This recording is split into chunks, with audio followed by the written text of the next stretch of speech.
after an attempted terror attack against New York's Mayor Zohran Mamdani, and the House Speaker Mike Johnson says nothing really to condemn those comments. Here is Zohran on his advice to young people who might be drawn to terrorist ideology.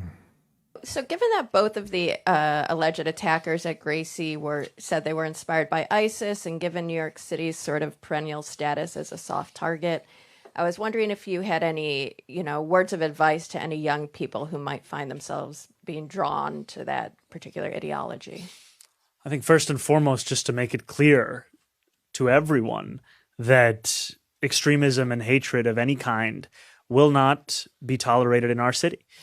And that is regardless of whatever ideology motivates any person to commit an act of violence. There is no tolerance for it here. He is evil. And when Ronald Reagan said that when socialism comes to America, it's going to come with a smile, that is that guy. She said, would you like to talk about this particular ideology? Particular ideology. That's the ISIS ideology, which we now know both of these guys were following. They've seen their phones, they've seen their computers. We know that. She asked about particular ideology, and of course he talks about extremism and hatred in all forms because he kind of likes the ISIS ideology. And how do we know that? Well, here he is where he refused, and this happened multiple times, this is just one of many videos of him doing it, refusing to condemn, globalize the Intifada. You were recently asked about the term globalize the Intifada, if it makes you uncomfortable. In that moment, you did not condemn the phrase. Now, just so folks understand, it's a phrase that many people hear as a call to violence against Jews. There's been a lot of attention on this issue. So I want to give you an opportunity to respond here and now. Do you condemn that phrase, globalize the Intifada? That's not language that I use. The language that I use and the language that I will continue to use to lead this city is that which speaks clearly to my intent, which is an intent grounded in a belief in universal human rights. But do you actually condemn it? I think that's the question and the outstanding issue that a number of people, both of the Jewish faith and beyond, have.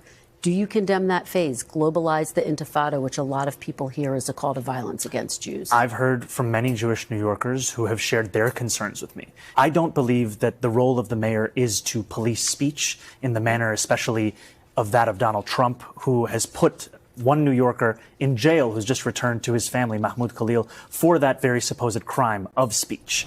The biggest threat to your smile may be something happening quietly to your gums. More than 78% of people worldwide experience gum recession over time. In the U.S., nearly half of adults over 30 already show signs of gum disease, and by the age of 65, that number rises to almost 60%. Gum loss isn't just cosmetic. It exposes the roots of your teeth, increases sensitivity, and can eventually lead to decay or even tooth loss. The problem is that most standard toothpaste don't help rebuild gum tissue. Many only mask symptoms and rely on fluoride and other harsh additives. Smile is different. It's the first fluoride-free peptide toothpaste designed to help support the reversal of gum loss at the source. It also helps whiten your teeth without peroxide. The result is stronger gums, healthier teeth, and a brighter smile. Get 15% off plus free shipping. Just go to twc.health/Rubin and use code Rubin. He's so evil, and I don't even want to get into Mahmoud Khalil thing, who was leading those campus protests, who should be deported.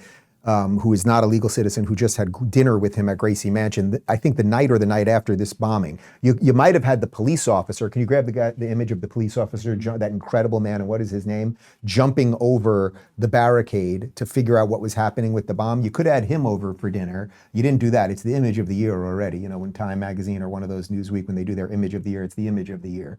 I'll call it right now, and let's get his name. You could have had him over for dinner after the attempted bombing, but you didn't. You had Mahmoud Khalil, who's all about globalizing the Intifada, and just admit it. That's the thing. Just admit it. You're for globalizing the Intifada, the last Intifada, which killed 1,200 Jews. You're for it. You're for River to the Sea, which would be a call for genocide.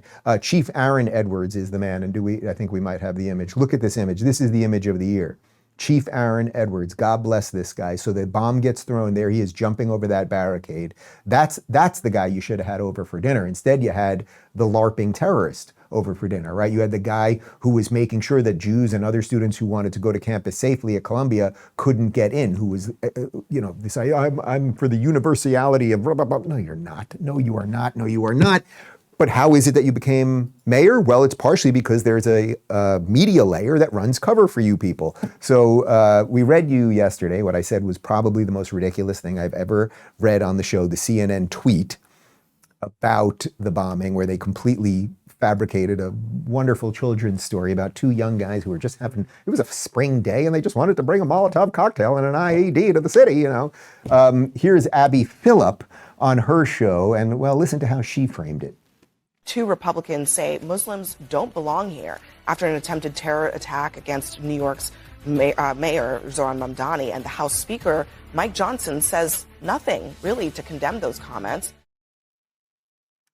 Attempted terrorist attack against New York City's mayor? Are you telling me that the two ISIS guys were throwing the bomb? They threw the bomb at a bunch of, that is true, they were anti-Muslim, let's say, protesters. You can have issues with that or not. They were exercising their free speech. Okay, you can argue that either way. They were not throwing the bomb at the mayor. That is, she completely 100% lied. So she did tweet this out. I want to correct something I said last night. The bombs thrown in New York City over the weekend by ISIS-inspired attackers were thrown into a crowd of anti-Muslim protesters and not specifically targeted at Mayor Mamdani. That wording was inaccurate, and I didn't catch it ahead of time. I apologize for the error. Leave that up for just a second. Was thrown into a crowd of anti-Muslim protesters. Okay, that is true. They were protesting against Islam. That is true. And not specifically targeted at Mayor Mamdani.